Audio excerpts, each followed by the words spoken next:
Hey everyone, welcome back to Accounting Basics. Today we're diving into the top 3 financial ratios every business owner, investor, or finance student should know. Let's start with the current ratio. This ratio measures a company's ability to pay its short-term obligations with its short-term assets.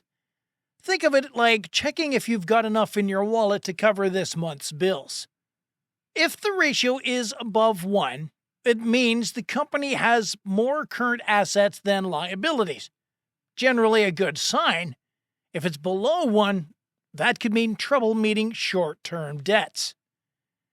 A company has, let's say, $200,000 in current debts and $100,000 in current liabilities. So the current ratio is 2.0. Nice and healthy. Just remember though, too high a ratio could mean the company isn't using its assets efficiently.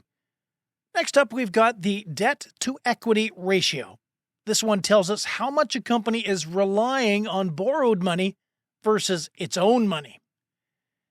If a company has $500,000 in liabilities and $250,000 in equity, the ratio is 2.0. That means it's using $2 of debt for every dollar of equity. A high debt-to-equity ratio can signal higher risk, especially in times of economic downturn. But in some industries, like utilities or telecom, high debt levels are normal. A tip is to compare the ratios within the same industry.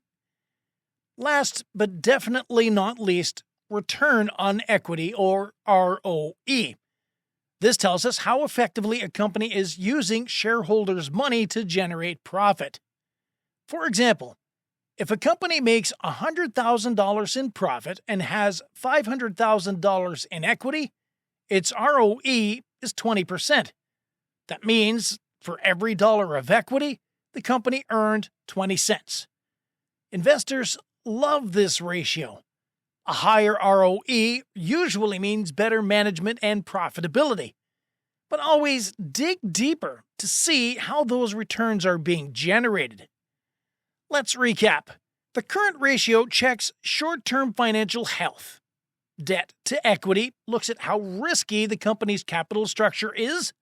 And ROE shows how efficiently a company is generating profits from shareholders' money.